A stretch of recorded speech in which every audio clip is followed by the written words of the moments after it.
Imagine a wild ocean, waves crashing against wooden ships, and a mysterious island cloaked in mist. This is where our story begins, on the northern coast of Borneo, a land of jungles, rivers, and secrets.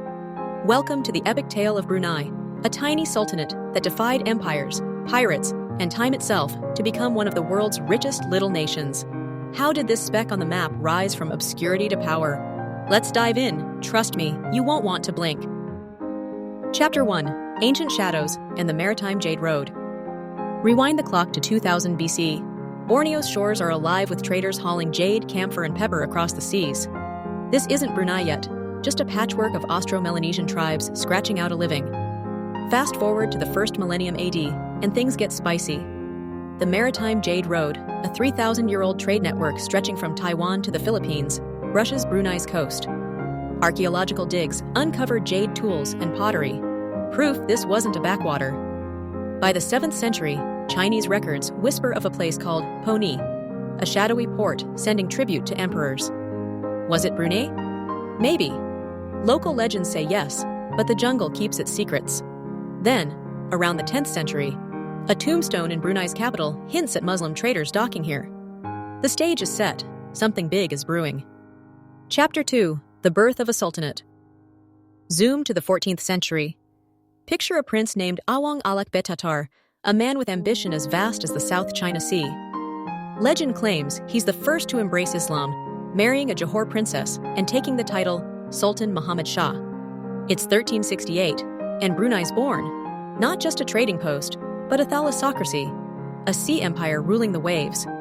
By the 15th century, it's a powerhouse, stretching from Borneo's north coast to the Sulu Islands and parts of the Philippines. Ships loaded with gold, spices, and pearls clog the harbors. Chinese Ming Dynasty records gush about Brunei's rulers, decked in silks, sending tribute like clockwork. But power attracts enemies. The Majapahit Empire eyes Brunei's wealth, and rival sultans sharpen their blades. Still, Brunei holds strong, its sultans mastering the art of diplomacy and naval might. Chapter 3: Golden Age and Epic Battles. Cue the 16th century. Brunei's at its peak under Sultan Bolkiah, the 5th ruler. He's a rock star of the seas, sailing to Java, Malacca, and beyond, turning Brunei into Southeast Asia's trade kingpin. The empire's so vast, it's nicknamed the Venice of the East, with stilt villages like Kampong Ayer humming with life. But trouble's brewing. In 1521, Ferdinand Magellan's crew stumbles into Brunei's harbor. They're gobsmacked, palaces, cannons, and a sultan who greets them with swagger. Then Spain crashes the party. By 1578, they attack, sacking the capital after demanding Brunei stop spreading Islam. The sultan fights back, but cholera guts the Spanish. They limp off after 72 days. Brunei survives, but the cracks are showing. Pirates swarm the coasts, and European powers circle like sharks. Chapter 4: Decline and the British Shadow. Fast forward to the 17th century. Brunei's golden days fade as civil war erupts over the throne.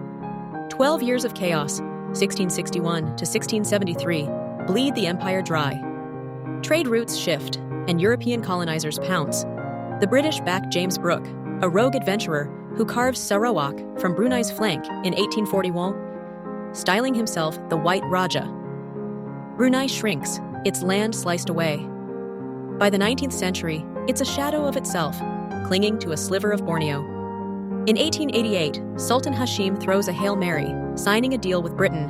Brunei becomes a protectorate, safe from total collapse, but under London's thumb. The Sultan keeps his crown, but the empire's gone. For decades, Brunei is a quiet colonial outpost, forgotten by the world. Until something changes everything. Chapter 5: Oil War and a New Dawn. Enter the 20th century. In 1929, 2 Brits smell oil near the Seria River. They drill, and jackpot. Black gold gushes out. By 1940, Brunei's pumping 6 million barrels a year, and the British Malayan Petroleum Company, later Brunei Shell, turns it into a cash cow. Then World War II hits. Japan invades in 1941, seizing the oil fields. Brunei's occupied, its people enduring 3 harsh years. When the war ends in 1945, Britain returns, but the old colonial vibes fading. Oil money flows, and the Sultanate rebuilds. In 1959, Sultan Omar drafts a constitution, self-rule at home, Britain still handling defense. The stage is set for a breakout, but independence isn't easy. Chapter 6: Rebellion and Independence. December 1962. Chaos erupts. The Brunei People's Party rebels, demanding democracy and a slice of Malaysia's new federation. The Sultan calls in British Gurkhas.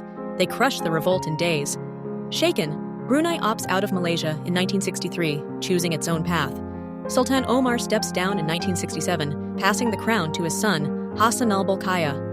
Oil wealth piles up. And by 1971, Brunei renegotiates with Britain. More control, less oversight. Finally, on January 1st, 1984, the Union Jack drops. Brunei's free and independent sultanate under Hassan al-Bolkiah, one of the world's richest men. From a beaten-down protectorate to a sovereign state, it's a comeback for the ages. Closing the modern sultanate. Today, Brunei's a paradox, a tiny nation of 485,000, split in two by Malaysia, yet drowning in oil and gas riches. Skyscrapers rise in Bandar Seri Begawan, and the Sultan's palace, Istana Nurul Iman, is the world's largest.